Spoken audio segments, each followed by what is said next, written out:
कसा बनवला पाहिजे, डॅम बनवला पाहिजे हे बाबासाहेबांनी सांगितलं आणि त्यातून जी वीज निर्मिती झाली पाहिजे. कारण का बाबासाहेबांना माहित होतं की इकडचा जो शेतकरी आहे, सगळे अनुयायी आहेत, त्यांनी सुद्धा पाणी प्राशन केलं. हे असं मॉडेल दाखवण्याचा प्रयत्न केला. असं रिअलिस्टिक वाटतो एकदम. आणि त्या स्वराज्यामध्ये असणारी जी लोक आहेत ती सगळ्या समूहातील होती. समोर यांनी असे बाबासाहेब दाखवलेत जे भाषण करत आहेत. आपलं संसद भवन बनवलं आहे, दीक्षाभूमीचं आहे, नागपूर येथील दीक्षाभूमी आहे. मसूर रेल्वे स्टेशन आहे.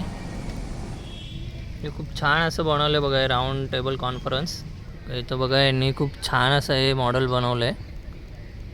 पायखळा मच्छी मार्केट आणि एल्फिस्टन स्थानक ह्याच्याबद्दल सांगू इच्छितो की जसं की पिकांपासून जास्तपणे महसूल घेऊन लोकांना लुटत होते, म्हणजे लोकांना येण्यास. Hello guys, good afternoon. आपल्या नवीन एका व्हिडिओमध्ये प्रशांत कदम तुमचं सगळ्यांचं सहर्ष स्वागत करतो.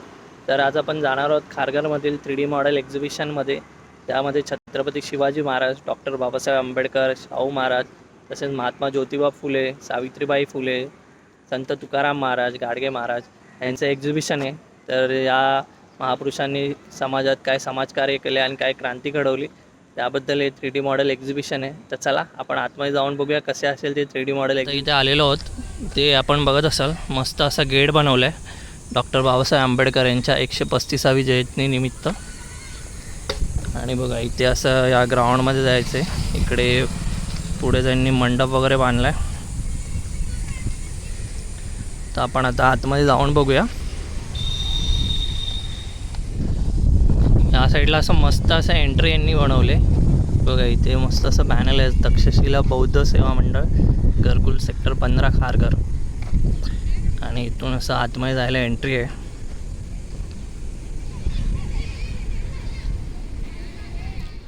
तर आपल्यासोबत तक्षशिला बौद्ध सेवा मंडळ घरकुल खारघर इथले काही सदस्य आहेत, तर त्यांना आपण माहिती विचारूया. तर आपण या एक्झिबिशनबद्दल काय माहिती द्याल? ओके, तर सगळ्यात पहिले तर सगळ्यांना नमस्कार आणि सगळ्यांना जय भीम. डॉक्टर बाबासाहेब आंबेडकर यांची 135व्या जयंतीनिमित्त घरकुल सेक्टर 15 येथील जेवढे तरुण मुलं आहेत, तर ह्या वेळेस आम्ही म्हणजे सगळ्या तरुण मित्रमंडळांनी काय केलं आहे की यावेळेस थोर जे विचार आहेत, जे संत आहेत, जे महाराज आहेत, जेवढे संत लोक आहेत, ते त्यापासून ते डॉक्टर बाबासाहेब आंबेडकरांचा जो पूर्ण जीवन कार्य आहे, त्यांनी कुठल्या प्रकारे लोकांसाठी, समतेसाठी आणि मूलभूत लोकांना अन्याय अत्याचार जे होत होते त्यापासून त्यांनी कसं काय मुक्त केलं, कशी काय क्रांती घडवली, त्याबद्दल आम्ही 3D मॉडेलद्वारे इकडे प्रदर्शन भरवलेलं आहे. आणि ह्या वेळेस प्रदर्शन भरवत असताना की एक अनोख्या पद्धतीने अजून एक आहे की जसं की तुम्ही बघू शकता की जर का कोणी एंट्री ज्यावेळेस करता तर पहिले समजा की जी लोक आहेत ज्यांच्याकडे आज तुम्हाला माहिती आहे की मोबाईलचा वापर फार मोठ्या प्रमाणात वापरतो, बरोबर, सोशल मीडियाचा वापर जास्त प्रमाणात. येस. आणि त्यामध्ये आम्ही असं पण केलेले आहे की पहिले जर का आलात तर तुम्ही आल्याच्या नंतर हा QR कोड दिलेला आहे. हा QR कोड तुम्हाला स्कॅन करायचा आहे. त्याच्यानंतर त्याचे स्टेप्स दिले आहेत की ॲप ओपन झाल्यानंतर त्याला कॅमेराला ॲक्सेस अलाव करा. त्याच्यानंतर प्रत्येक मॉडेल दिल्यासमोर QR कोड स्कॅन करा. तसं त्याचं की करेक्ट म्हणजे अँड एक्झॅक्ट एक्झाम्पल म्हणून मी तुम्हाला दाखवू शकतो की समजा की हा आमचा फर्स्ट मॉडेल आहे जो आम्ही ठेवलेला आहे, राईट. तो आहे संत तुकाराम महाराजांचा. आता ह्या मॉडेलमध्ये त्याच्या लेफ्ट साईडला जर का तुम्ही बघाल तर हा स्कॅन आहे. म्हणजे प्रत्येक मॉडेलच्या स्कॅनच्या बाजूला येऊन तुम्ही स्कॅन करून ह्या मॉडेलची माहिती तुम्ही गेल्या म्हणजे 3 लँग्वेजमध्ये तुम्ही ऐकू शकता. एक आहे मराठी, दुसरी आहे हिंदी आणि तिसरी आहे इंग्लिश. जेणेकरून प्रत्येक वर्गातील लोकांना ह्या माहितीबद्दल चांगल्यापणे माहिती भेटेल. आणि त्यानंतर आम्ही म्हणजे बोलतात ना की फ्रेम्स पण लावले, त्यांची इन्फॉर्मेशन पण दिलेली आहे. जसं की तुम्ही बघू शकता प्रत्येक एक म्हणजे संत तुकाराम महाराजांबद्दल थोडक्यात एक माहिती देण्यात आलेली आहे की त्यांनी अन्यायाच्या विरोधामध्ये कसा लढा उभा केला तो. ओके, तर आपल्या या जे स्कॅन करू आपण त्यात फक्त ऑडिओ आहे की व्हिडिओ पण आहे? ओनली ऑडिओ आहे. फक्त ऑडिओ? येस, इट्स ओनली फक्त ऐकण्यासाठीच आहे याच्यामध्ये? इट्स ओनली फॉर ऐकण्याकरिता आहे. ओके. आणि हे एक्झिबिशन तुमचं म्हणजे फर्स्ट इयर आहे की याच्या आधी पण तुम्ही केली? एक्झॅक्टली. आता सांगायचं गेलं तर ही जी पहिली संकल्पना आहे ही गेल्या 10 वर्ष अगोदर म्हणजे 125व्या जयंती डॉक्टर बाबासाहेब आंबेडकर जी जयंती झाली ती 125वी होती. त्यावेळेस इकडच्या युथनी ही सुरुवात केली होती आणि त्यावेळेस खूप मोठा प्रतिसाद भेटला होता. ओके. आणि त्यावेळेस तर म्हणजे बोलतात ना सोशल मीडियाचा एवढा वापर पण बरोबर नव्हता. बरोबर पण 10 वर्ष आधी एवढा वापर नव्हता. आणि त्यावेळेस जी झाली ती माउथ टू माउथ पब्लिसिटी आणि त्यावेळेस फक्त 3 दिवसाचं प्रदर्शन भरलं होतं. पण येणारी जी पब्लिक होती ती अख्ख्या महाराष्ट्रामधून येऊन बघून गेले होते. ओके. त्यावेळी पण तुम्ही हे प्रदर्शन आयोजित केलं होतं. Yes yes yes. ते आपण फर्स्ट 3D मॉडेल एक्झिबिशनमधलं हे एक संत तुकाराम महाराज यांच्या जीवन कार्यावरील 3D मॉडेल प्रदर्शन आहे. तर याबद्दल हे माहिती देतील. ओके. तर आता जेवढे पण इथे मॉडेल्स आहेत तर त्याबद्दल मी थोडक्यात माहिती देईल की बरोबर. आम्हाला ॲक्च्युली ह्या मॉडेलद्वारे लोकांना आणि आजच्या खरं म्हणजे आजच्या यूथला काय आम्हाला संदेश पोहोचवायचा आहे तो. तर आपण या मॉडेलपासून आपण सुरुवात करूया की जसं की पहिला जो मॉडेल तुम्ही बघताय की संत तुकाराम महाराज, की त्यांना संत म्हटलं गेलं, कवी म्हटलं गेलं आणि विद्रोही म्हणून म्हटलं गेलं. बरोबर. पण आता जर का तुम्ही हा शब्द विद्रोही ऐकाल तर तुम्हाला असेल की बाबा तुम्ही असं संतांना असा शब्द कसा काय प्रकारे वापरू शकता. तर विद्रोही हे त्याच्यासाठी होतं की ते जे जाती व्यवस्था होती हा. म्हणजे मागासवर्गीय अस्पृश्य लोकांना शिकण्याची सुद्धा संधी नव्हती अशा बरोबर. लोकांच्या विरोधामध्ये त्यांनी कामं केले म्हणून त्यांना विद्रोही हे सांगितलं गेलेलं आहे. तर आणि असे कामं म्हणजे संत तुकाराम म्हणतात की माणसामध्ये भेद करून आणि सगळी माणसे समान आहेत हे त्यांनी अनेक अभंगामधून सांगितलेलं आहे. बरोबर. आता इकडे जसं की तुम्ही बघू शकता की अनेक अभंग आहेत पण त्यातून एक अभंग मी तुम्हाला वाचून दाखवतो जे खूप महत्त्वपूर्ण आहे आणि ते कसं बाबासाहेबांनी नंतर त्याचा उपयोग करून ह्याची सुरुवात केली म्हणजे क्रांतीची सुरुवात केली. तर ते अभंग असा होता की काय करू आता धरून या भीड निशंक हे तोंड वाजिले नवे जगी कोणी मुकियाचं जाणं सार्थक लाजून नवे हित. म्हणजे जे मुकिया आहेत म्हणजे जे बोलता येत नाही म्हणजे जे अन्याय अत्याचार फक्त सहन करतात पण त्यांना बोलायची काही ताकद नाही आहे अशा लोकांसाठी आता मला लाज सोडून त्यांच्यासाठी मला काहीतरी कार्य करायचं आहे असं स्वतः संत तुकाराम महाराजांनी सांगितलं. त्यानंतर जे आता तुम्ही पुढचं मॉडेल बघत आहात जे आहे आपले छत्रपती शिवाजी महाराज. म्हणजे आता छत्रपती शिवाजी महाराजांबद्दल सांगायला गेलो तर पूर्ण दिवस कमी पडेल. पण एक छोटासा मुद्दा मी तुम्हाला सांगू इच्छितो की ज्यावेळेस त्यांनी स्वराज्याची स्थापना केली स्वराज्याची स्थापना करत असताना त्यांनी अनेक लोकांना या आपल्या बोलतात ना की स्वराज्यामध्ये घेतले आणि त्या स्वराज्यामध्ये असणारी जी लोक आहेत ती सगळ्या समूहातील होती. आता त्या समुदायात कोण होती की रामोशी, कोळी, मातंग, महार, माळी, कुंभार, सुतार, लोहार, गवंडी, न्हावी, मराठे, कुणबी, धनगर, इव्हन मुसलमान सुद्धा होते. सांगण्याचं तात्पर्य हाच आहे की शिवाजी महाराजांचं जर का तुम्ही कार्य बघाल तर ते कुठल्या जाती धर्माप्रती लढले नाही. ते फक्त आणि फक्त अन्यायाच्या विरोधात लढले. बरोबर. ज्यांच्यावरती अन्याय होत होता महाराष्ट्रावरतील माणसांचा अन्याय होता त्यांच्या विरोधात लढले. त्यासाठी आम्ही महाराजांना दाखवण्याचा छोटासा प्रयत्न केलेला आहे. त्यानंतर तर आपण पुढील मॉडेल 3D मॉडेल बघूया. जो पुढील मॉडेल अशा प्रकारे आहे की जो आहे की महात्मा ज्योतिबा फुले आणि सावित्रीबाई फुले. आता जर का महात्मा ज्योतिबा फुले जर का नसते तर कदाचित आपल्याला शिवाजी महाराजांची समाधी भेटली नसती की त्यांची जी समाधी आहे ती स्वतः रायगडावरती जाऊन महात्मा ज्योतिबा फुलेंनीच शोधून काढली. बरोबर. आणि हे करत असताना सुद्धा जी म्हणजे बोलतात ना मागासवर्गीय मुलींकरिता पहिली जी शाळा ज्यांनी उभी केली जी पहिली स्टार्ट केली ते होते महात्मा ज्योतिबा फुले आणि त्या शाळेचे पहिले शिक्षिका होत्या सावित्रीबाई फुले. पण दुर्दैव असा की एवढं सगळं करून सुद्धा त्यांना लोकांनी काय दिलं जी जाती व्यवस्थावरती ते लोक बोलत असत त्यांना ह्या गोष्टी मान्य नव्हती.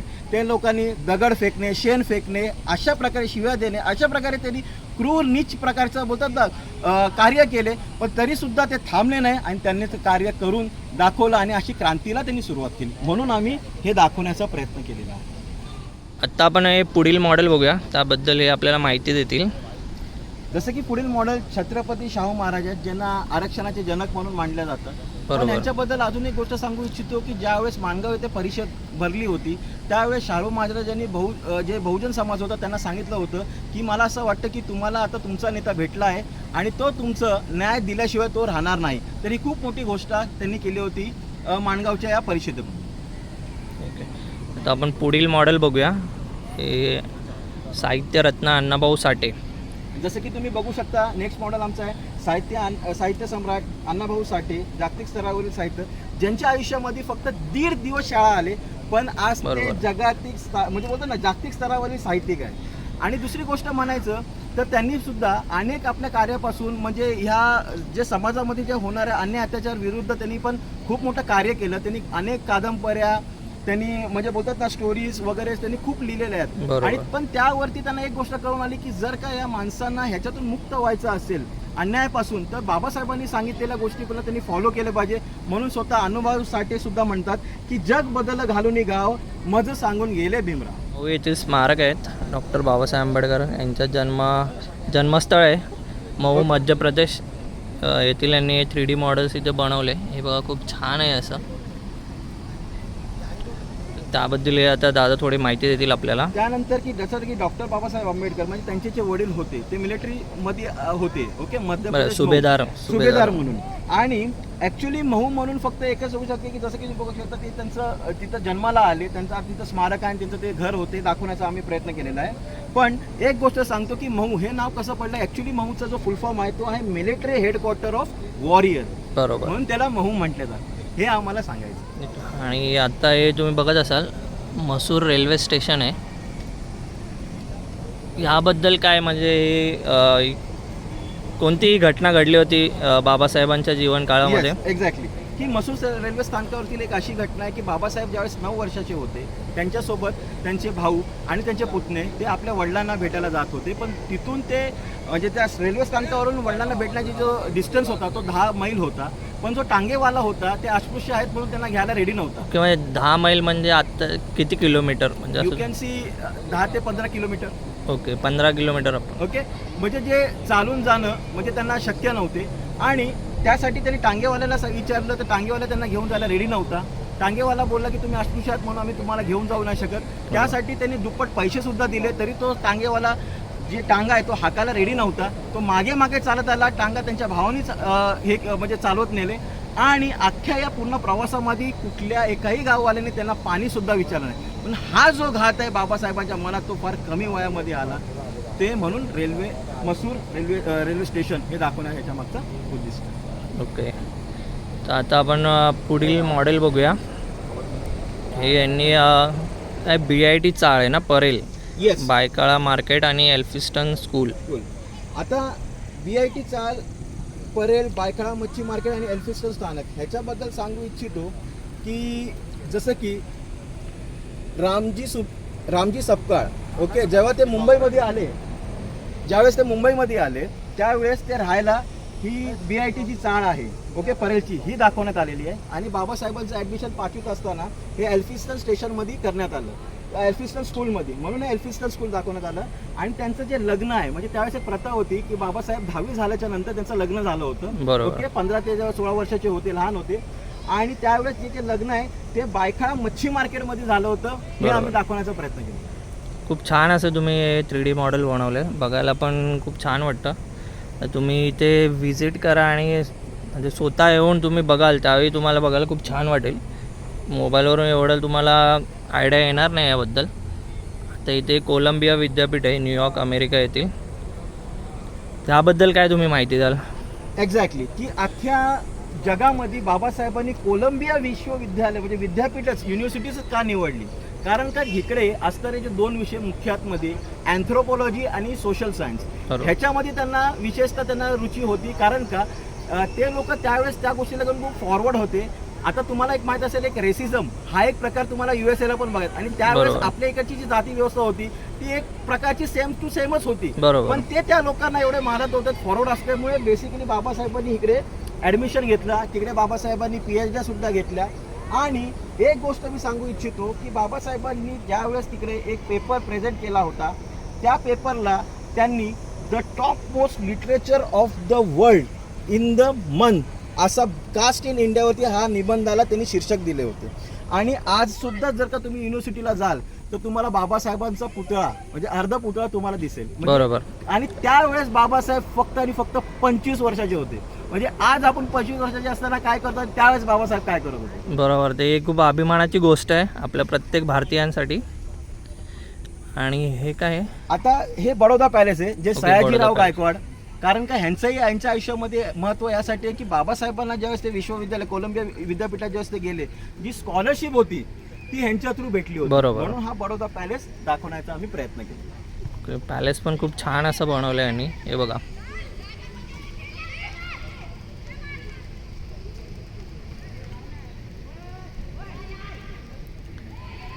ओके, तर पुढील हे काय पारसी वसती आता हे वसतिगृह. पारशी वसतिगृह. तो थोडक्यात ओके. सांगतो की ज्यावेळेस बाबासाहेब USA ला होते, USA ला PhD घेतल्याच्या नंतर बाबासाहेब डायरेक्ट लंडनला गेले.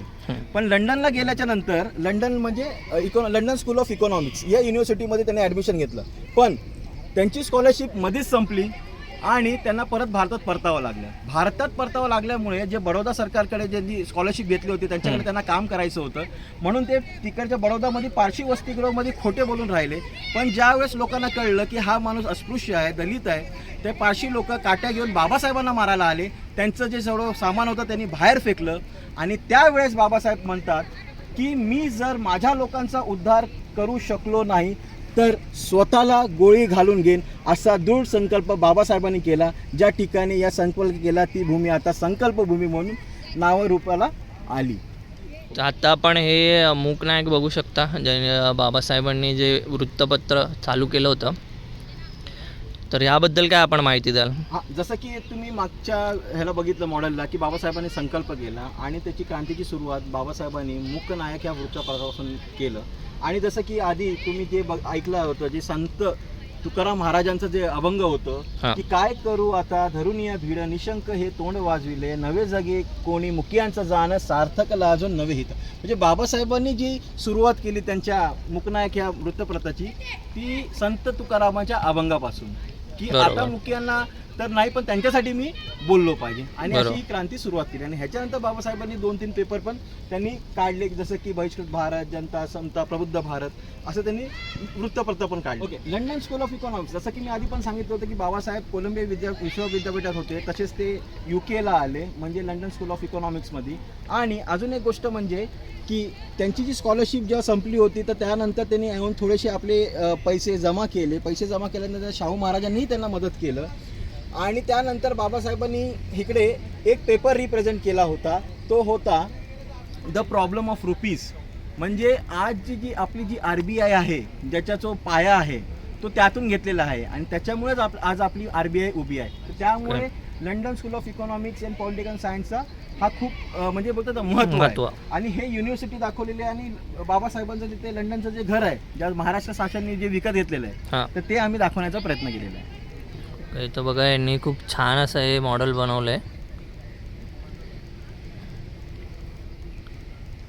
आता व्हॉइसरॉय काउन्सिलमध्ये असताना मजूर मंत्री की बाबासाहेबांना ही गोष्ट लक्षात आली की लोक कंपन्या तर टाकत आहेत, तिथं लोकांचीही म्हणजे बोलतात ना कामगारांनाही घेत आहेत, पण कामगारांकडून अनेक बोलतात ना वेळेपणे काम करून घेणे, म्हणजे 16 तास 20 तास काम करून घेणे, त्यांना कुठल्याही प्रकारची सुट्टी नाही, त्यांना कुठल्या प्रकारचं बोलतात ना बेनिफिट्स नाही. पण आज जो एक वर्ग छानपणे 8 तासाच्या वर 1 मिनिटं काम करत नाही, प्रत्येक जे सुट्टीचा हक्क जो असतो घेतो, PF वगैरे, म्हणजे आज जो एखादा एम्प्लॉई सगळ्या ज्या बेनिफिट्स घेतोय त्याची जी पायाभरणी आहे ती फक्त आणि फक्त बाबासाहेबांनी केली. आणि म्हणून ते व्हॉइसरॉय काउन्सिलमध्ये मजूर मंत्री असताना.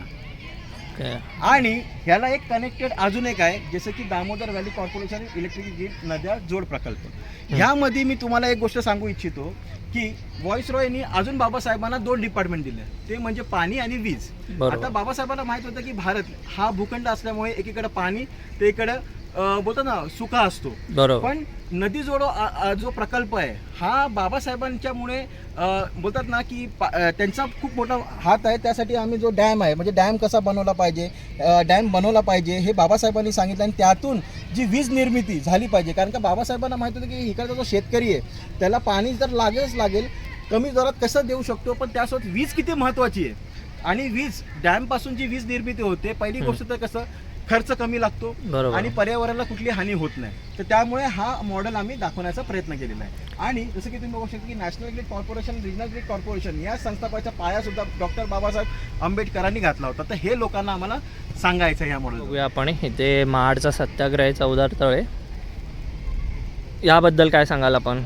महाडचा सत्याग्रह, आता महाडचा सत्याग्रह म्हणजे 14 तळ्याचा सत्याग्रह हा लोकांना सांगण्याची तर गरज नाही, कारण का हा खूप मोठा सत्याग्रह झालेला होता.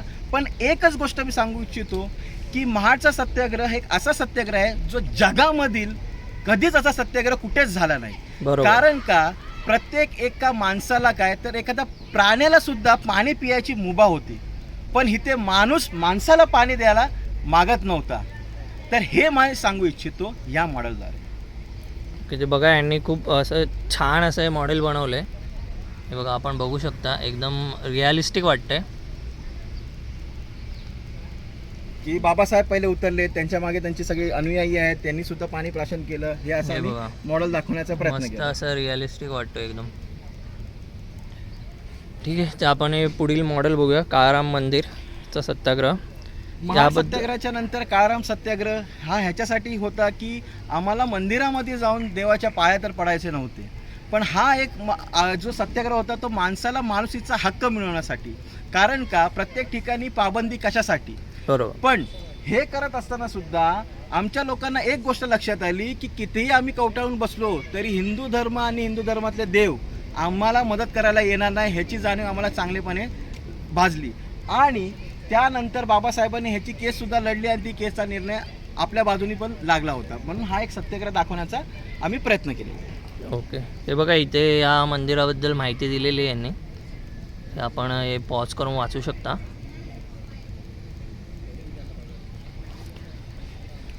ठीक आहे, ते पुढील मॉडेल बघूया आपण. हे गोलमेज परिषद आणि हे स्वतंत्र मतदारसंघ व जातीय निवाडा आणि पुणे करार याबद्दल 3D मॉडेल यांनी बनवले. याबद्दल आपण काय माहिती देऊ शकता? आता गोलमेज परिषद म्हणजे की ज्याला आपण फर्स्ट राऊंड टेबल कॉन्फरन्स सुद्धा बोलतो. खूप मुलांना ह्या शब्दाने आठवेल, गोलमेज परिषद नाही. पण सांगण्याचं हेच आहे की थोडक्यात सांगतो की बाबासाहेबांना ज्यावेळेस म्हणजे गोलमेज परिषदेसाठी युकेला लोकांना ज्यावेळेस बोलवण्यात आलं त्यावेळेस काँग्रेस आणि गांधींनी नकार दिला. पण त्या गोलमेज परिषदामध्ये बाबासाहेब गेले. त्यांनी जे म्हणजे बोलतात जे मागासवर्गीय लोक आहेत त्यांच्यासाठी त्यांनी त्यांचे मुद्दे ठेवले आणि स्वतंत्र मतदारसंघासाठी त्यांनी मागणी केली. पण त्यानंतर गांधीजींचं असं म्हणणं होतं की तुम्ही म्हणजे बाबासाहेब हे रिप्रेझेंट नाही करू शकत कोणाला, मागासवर्गीय लोकांना, कारण त्यांचा नेता मी आहे, अशी भांडणं होती.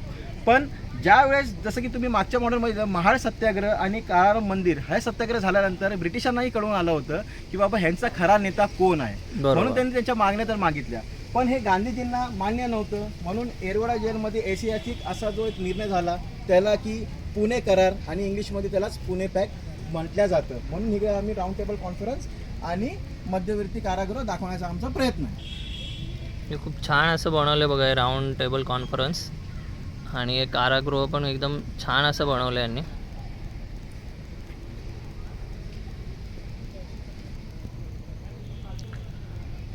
तर आपण हे पुढील मॉडेल बघूया. हे काय आहे? खोती पद्धत. खोती पद्धत. ओके, आता खोती पद्धत जर का मी थोडक्यात सांगू इच्छितो की खोती ही पद्धत तुम्हाला कोकण या विभागामध्ये तुम्हाला दिसून येते. बरोबर. खोतीमध्ये असं होतं की जे मधले जे एजंट होते ज्याला आपण दलाल म्हणतो ते सरकाराकडनं जमीन तर घेत होते, पण त्यांना जे महसूल होता तो एक ठराविक देत असत. पण मात्र शेतकऱ्यांकडनं कामं राबवून त्यांची पिकांपासून जास्तपणे महसूल घेऊन लोकांना लुटत होते. म्हणजे लोकांना येण्यास शेतकऱ्यांना ते खूप लुटत होते. आणि ह्याचा म्हणजे हे झाला की प्रकार असा प्रकारे घडला की जे शेतीतले जी लोक होते, जे शेतकरी होता आणि त्याची पिढ्यानपिढ्या काय होती जी गुलामीमध्ये अडकलेली होती, म्हणजे कर्जबाजारी झाली होती थोडक्यात. आणि ज्या वेळेस बाबासाहेबांना हा विषय माहीत होता, कारण का बाबासाहेबांनी ऑलरेडी एक पुस्तक लिहिलं होतं, the small holdings and it's remedies. बाबासाहेबांना ह्याची जाणीव होती की शेतकऱ्यांविषयी आपण काय केलं पाहिजे. आणि ही जी खोती पद्धत आहे ह्याच्यासाठी बाबासाहेबांनी शेतकऱ्यांना घेऊन खूप मोठे आंदोलन उभे केले आणि फायनली ही खोती पद्धत ही मुळापासून बाबासाहेबांनी संपवली. त्यासाठी आम्ही खोती पद्धत दाखवण्याचा आमचा प्रयत्न. खूप छान असं मॉडेल बनवलंय. आता हे पुढील बहिष्कृत हितकारणी सभा. हो, आता ही बहिष्कृत हितकारणी सभा ही आपली सामाजिक संघटना म्हणजे पहिली सामाजिक संघटना जी बनवली ती बहिष्कृत हितकारणी सभा. ह्याचा मागचा उद्देश तर फक्त सोपा होता की एक मोठं हॉस्टेल व शिक्षणाची चळवळ उभी राहिली पाहिजे आणि बाबासाहेबांनी जे काही मिळवले ते शिक्षणापासूनच, म्हणजे मागासवर्गीय लोकांना जी शिक्षणाची संधी, त्यातून भेटणारी संधी आणि त्याच्यातून ते कसे पुढे जाऊ शकतात, तर त्यासाठी बहिष्कृत हितकारणी सभा हे आम्ही दाखवण्याचा प्रयत्न केला. ओके, खूप छान असं यांनी मॉडेल बनवलं आहे बघा. ते समोर यांनी असे बाबासाहेब दाखवलेत जे भाषण करत आहेत आणि इकडे बॅनरवर माहिती दिलेली आहे छान अशी. हे तुम्ही पॉज करून वाचू शकता. ते पुढील मॉडेल चोखामेळा धर्मशाळा आहे. याबद्दल काय सांगाल? याबद्दल कदाचित धर्मशाळा हे तुम्हाला ह्याच्यासाठी सांगतो की हे पंढरपूरचं आहे. जे संत गाडगे बाबांनी बाबासाहेबांना द पीपल्स एज्युकेशन सोसायटीला दानमध्ये दिलं होतं. कारण का त्यावेळेस संत गाडगे बाबा जे होते त्यांना माहीत होतं की बाबासाहेबांचं जे कार्य आहे ते किती मोठं आहे. बरोबर. म्हणजे अस्पृश्य लोकांना, जे मागासवर्गीय लोक आहेत, त्यांची मुलं जर का पुढे आली, शिकली, आणि बाबासाहेबांनी त्यांच्याबद्दल आदर ह्याच्यासाठी होता की संत गाडगे बाबा सुद्धा हे अंधश्रद्धा, कर्मकांड आणि शिक्षणाला फार महत्त्व देत होते. म्हणून एकमेकांना एक प्रति खूप मोठा आदर होता. त्यामुळे आम्ही हे चोखामेळा धर्मशाळा दाखवण्याचा प्रयत्न केला. खूप छान असं बनवलं. कदाचित खूप जणांना माहीत नसेल या धर्मशाळेबद्दल, पण तुम्ही एक अशी छान माहिती दिलेली आहे की जसं की सगळ्यांनाच माहिती आहे की म्हणजे प्रत्येक एका भारतीयाला माहिती आहे की बाबासाहेबांनी संविधान हा भारताला दिला. पण हे संविधान देत असताना बाबासाहेबांवरती किती मोठे अडथळे आले ते आम्ही दाखवण्याचा प्रयत्न केलेला आहे की सगळे लोक बाबासाहेबांच्या विरोधात होते. बरोबर. पण ज्यावेळेस घटना समितीवरती, म्हणजे जेव्हा पार्लमेंटमध्ये ह्या गोष्टींवरती डिस्कशन करण्यात आलं की जो भारताचा संविधान असेल तो कशा प्रकारे असावा, आणि ज्यावेळेस बाबासाहेब उठले आणि बाबासाहेबांनी ज्यावेळेस मांडणी केली की बाबा एका स्वतंत्र भारताचा जो संविधान आहे तो कशा प्रकारचा असला पाहिजे, ते ऐकल्याच्या नंतर त्यांचे जितके पण दुश्मन होते, जितके पण विरोधक होते, ते त्यांच्यासमोर नतमस्तक झाले. आणि शेवटी हा चान्स बाबासाहेबांना भेटला आणि बाबासाहेबांनी फायनली संविधान हा भारताला दिला. हे बघा, यांनी मस्त असं हे आपलं संसद भवन बनवलंय. आणि हे काय आहे? घर आहे काय? ओके, बघा हे मस्त असं यांनी दिल्लीतील बाबासाहेबांचं घर आहे काय? हा, दिल्लीत. ओके. थोडंसं मी हे सांगू इच्छितो की 26 नोव्हेंबरची गोष्ट आहे की ओके, हां. संविधान दिल्यानंतरची घटना काय घडली होती. आता ह्याचा ॲक्च्युली रेफरन्स तर म्हणजे नाही आहे, पण ही घटना घडली होती. थोडक्यात मी तुम्हाला सांगतो की ज्यावेळेस बाबासाहेब संविधान देऊन आले होते, घरी बसले होते, म्हणून ते घर दाखवण्यात आलं होतं दिल्लीचं. बसले होते, त्यांच्यासोबत जे व्यक्ती होते त्यांचं नाव होतं शास्त्री. शास्त्रींची नजर गेली की बाबासाहेब आलेत आणि खुर्चीवर बसून ते रडत आहेत. मग त्यांनी बाबासाहेबांना प्रश्न विचारला की बाबासाहेब तुम्ही का रडत आहात. त्यावेळेस बाबासाहेब बोलतात की आज संविधान दिल्याच्या नंतर मला माझा सगळा भूतकाळ आठवतोय की ज्यावेळेस माझा राजरत्न, माझा मुलगा ज्यावेळेस लहान होता, जेव्हा तो आजारी होता, त्याच्या आजारपणासाठी माझ्याकडे पैसे नव्हते. आजारपणासाठी काय तर औषधासाठी पण पैसे नव्हते, डॉक्टरकडे जाण्यासाठी पैसे नव्हते. आणि ज्यावेळेस त्यांनी माझ्या छातीवर असताना प्राण सोडला तर कफनासाठी सुद्धा माझ्याकडे पैसे नव्हते. त्यावेळेस माता म्हणजे रमाई आली. रमाईने तिच्या अंगावरची साडीचा पदर फाडला, त्याच्यामध्ये राजरत्नाला बांधले आणि ते स्मशानात गेले. म्हणजे एवढी वाईट अवस्था होती. पण शास्त्री, आज अशी वेळ आलेली आहे की ह्या पुढे आज भारतातील एखादा कुठल्याही घरातला राजरत्न असा बोलणार नाही की माझ्याकडे पैसे नाही, असाही बोलणार नाही की उपचारासाठी पैसे नाही, असाही बोलणार नाही की तो काही करू शकत नाही. पण आज माझा प्रत्येक घरातला एक राजरत्न सुट्टा बुटामध्ये फिरेल अशी मी तरतूद संविधानात करून आलेलो आहे. म्हणून एक छोटीशी घटना आम्ही दाखवण्याचा प्रयत्न. खूप छान अशी माहिती दिली तुम्ही. आणि हे पुढील मॉडेल बघूया आपण. इथे भारताचं संविधान आहे, हे बघा, आणि प्रियांबल, आणि हे उद्देशिका आहे भारताची संविधानाची. हे बघा, इथे प्रस्तावना आहे.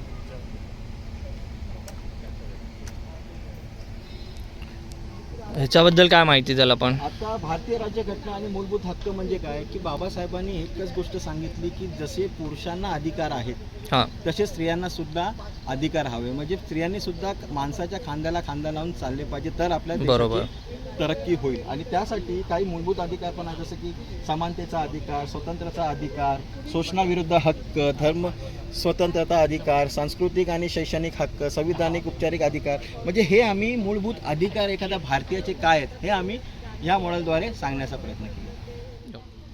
आपण आता पुढील मॉडेल बघतो. इथे ओबीसी आरक्षण आणि हिंदू कोड बिल, याबद्दल तुम्ही काय सांगाल? एक्झॅक्टली.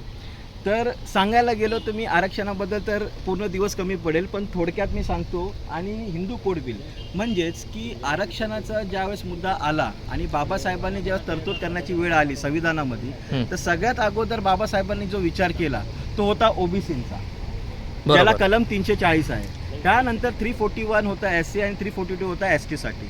म्हणजे हे आजपर्यंत खूप लोकांना माहीत नाही, ह्याची ती शोकांकिता आहे. म्हणून हे आम्ही दाखवण्याचा प्रयत्न केला आहे. दुसरा मेन मुद्दा कुठला की हिंदू कोड बिल. आता हिंदू कोड बिल एक असा मुद्दा होता की तुम्हाला माहिती आहे की स्वतंत्र भारताच्या अगोदर एखाद्या स्त्रीची किती दैनंदिन म्हणजे बोलतो इतकी वाईट स्थिती होती की तिची सतीप्रथा, पुनर्विवाहावरती बंदी, बालविवाह, पाळण्यात असतानाच मुलींचे लग्न, जरट विवाह. ओके, तर ह्या सगळ्या गोष्टींना त्यांना बली पडायचं होतं, बली पाडत होती लोक. पण ह्याच्या विरोधामध्ये आज जितक्या पण महिलांना जेवढ्या पण बेनिफिट्स भेटल्या दॅट्स बिकॉज ऑफ बाबासाहेब. म्हणजे आज प्रत्येक क्षेत्रामध्ये उतरू शकतात ठामपणाने, मान उचल म्हणजे बोलतात ना, मान उचलून बाहेर पडणं. आज म्हणजे वडिलांच्या हक्कामध्ये म्हणजे वडिलांच्या बोलतात ना प्रॉपर्टीमध्ये त्याला सन्मान हक्क, पुनर्विवाह, तिचा अधिकार, म्हणजे आज जेवढे पण आहेत हे त्यांना म्हणजे बोलतात ना जस्ट बिकॉज ऑफ बाबासाहेब आहेत हे आम्हाला सांगण्याचा प्रयत्न. पण दुर्दैवाची गोष्ट अशी की आरक्षण देताना सुद्धा आणि हिंदू कोड बिल पास होण्यापेक्षा त्यावेळेस जे सत्तेवरती जी लोक होते त्यांना ही गोष्ट मान्य नव्हती. ते लोक टांगाळमंगाळ करत होते कोणत्या दोन्ही गोष्टीसाठी, ओबीसी आरक्षणासाठी आणि हिंदू कोड बिलासाठी. पण मला हे सांगायचं आहे की बाबासाहेब आंबेडकर हे जगातील पहिले असे मंत्री होते की ज्यावेळेस ह्या दोन्ही गोष्टी त्यांनी म्हणजे पाठिंबा दिला नव्हता, म्हणून त्यांनी या मंत्रिपदावरनं त्यांनी राजीनामा दिला. बरोबर, अजूनपर्यंत कोणी दिला नाहीये. एक्झॅक्टली. आणि भलेही आज स्त्रियांना पूर्णपणे हक्क भेटत आहेत, तर आज कुठे ना कुठेतरी बाबासाहेबांचं बोलतात ना आणि ओबीसीवाल्यांचं जे काय आज मागण्या पूर्ण होत आहेत just because of Babasaheb. Late का होईना पण आज तो न्याय मिळाला आणि ह्याच्यातच बाबासाहेब जिंकले. तर हेच आम्हाला या मॉडेलपासून दाखवण्याचा आम्ही प्रयत्न केला. खूप छान माहिती दिलीत. आणि आता आपण हे शेवटचं मॉडेल बघणार आहोत. हे नागपूरची दीक्षाभूमी आहे, ह्याबद्दल काय आपण माहिती द्याल? ओके, तर जसं की सगळ्यांना माहिती आहे की येवलेमध्ये बाबासाहेबांनी एक मोठी घोषणा दिली होती की मी हिंदू म्हणून जन्माला आलो पण मी हिंदू म्हणून मरणार नाही. आणि फायनली नागपूर येथे दीक्षाभूमीमध्ये बाबासाहेब आंबेडकरांनी लाखो अनुयायांसोबत जी पहिली गाथा परत म्हणजे अनेक वर्षानंतर जी भगवान बुद्धांची जी गाथा आहे, बुद्धम शरणम गच्छामी, धम्मम शरणम गच्छामी, संगम शरणम गच्छामी, ही गाथा गायली. आणि जाखो जे अनुयायी होते हे बुद्धिझममध्ये कन्वर्ट झाले. म्हणजे आज आपण जे सगळ्यांना बघतो की बौद्ध राष्ट्र म्हणजे बोलतात ना की आज भारत म्हणजे बौद्ध राष्ट्र म्हणून बघितला जातो. आणि तुम्हालाही माहीत असते की आज काही लोक जे जातीवरती म्हणजे वरच्या लेवलला आहेत ते इकडे असताना तर काहीच बोलत नाहीत, पण ज्यावेळेस ते बाहेरगावी जातात तर तेच एक वाक्य बोलतात. मोठमोठी लोक म्हणजे कोणी असो की we came from the land of Buddha, गर्वाने ते बोलतात, पण ते भारतात बोलायला त्यांना लाज वाटते. असा धर्म बाबासाहेबांनी आमच्या सगळ्यांना दिला आणि आज सगळ्यांचं उद्धार झालं. तर हे सगळं होतं पूर्ण journey of Babasaheb Ambedkar from संत महाराज, मग तुकाराम महाराज बोला किंवा शिवाजी महाराज बोला. आणि ह्याच्यातून आम्हाला एकच उद्देश द्यायचा आहे, म्हणजे बोलतात ना की तक्षशिला बौद्ध सेवा संघच्या वतीनं सर्व जे यूथ्स आहेत तिकडचे जे अध्यक्ष, कार्याध्यक्ष, जेवढे पण मुलं, जेवढे पण एकूण एक मुलं जे काम करत आहेत त्यांचं एकच उद्दिष्ट आहे की बाबासाहेब फक्त एका जाती धर्माचे नव्हे तर हे प्रत्येक भारतीयाचे आहेत. हे लोकांना आम्हाला पटवून द्यायचं आहे आणि त्यासाठी हे प्रदर्शन आम्ही मांडलेलं आहे. खूप छान माहिती दिलीत आणि खूप छान असं यांनी इथे एक्झिबिशन भरवले, 3D मॉडेल एक्झिबिशन. हे बघा, हे दीक्षाभूमीचं आहे, नागपूर येथील दीक्षाभूमी आहे. आपण बघत असाल हे तक्षशिला बौद्ध सेवा मंडळ खारघर येथील पदाधिकारी आहेत. आपण त्यांना जरा माहिती देऊया की तुम्हाला जर इथे यायचं असेल तर तुम्ही कसे येऊ शकतात, त्याबद्दल थोडी माहिती देतील आपल्याला. आमच्या इथे जर तक्षशिला बौद्ध सेवा मंडळ ह्या तुम्हाला जर प्रदर्शनाला जर तुम्हाला भेट द्यायची असेल तर खारघर स्टेशनवरून 53 नंबरची बस आहे. त्याचप्रमाणे बेलपाडा गाव इथून मेट्रो स्टेशन आहे खारघर गाव इथे तुम्ही रिक्षाने सुद्धा येऊ शकता. आमचा पत्ता आहे घरकुल कॉलनीच्या पाठीमागे BRC हॉस्पिटलच्या बाजूच्या मैदानामध्ये आमचं हे प्रदर्शन भरवण्यात आलेलं आहे. आणि याची तारीख काय आहे? याची तारीख आहे 11 एप्रिल पासून ते 19 एप्रिलपर्यंत आणि प्रदर्शन चालू राहणार आहे. सकाळी 9 वाजल्यापासून ते रात्री जे शेवटचे असतील बघणारे तोपर्यंत एक रात्री 12 वाजेपर्यंत आम्ही चालू ठेवणार आहे. ओके, 12 वाजेपर्यंत असतं तुमचं प्रदर्शन. ओके, तर खूप छान असं तुम्ही इथे 3D मॉडेल प्रदर्शन भरवलं आहे आणि खूप छान अशी या दादांनी माहिती पण दिली आपल्याला. तर तुम्हाला इथे यायचं असेल तर तुम्ही 11 एप्रिल ते 19 एप्रिल ना 19 एप्रिलच्या दरम्यान तुम्ही इथे येऊ शकता आणि एक्झिबिशनचं तुम्ही इथे येऊन अनुभव घेऊ शकता. खूप छान छान माहिती दिली. तर चला, धन्यवाद, थँक्यू.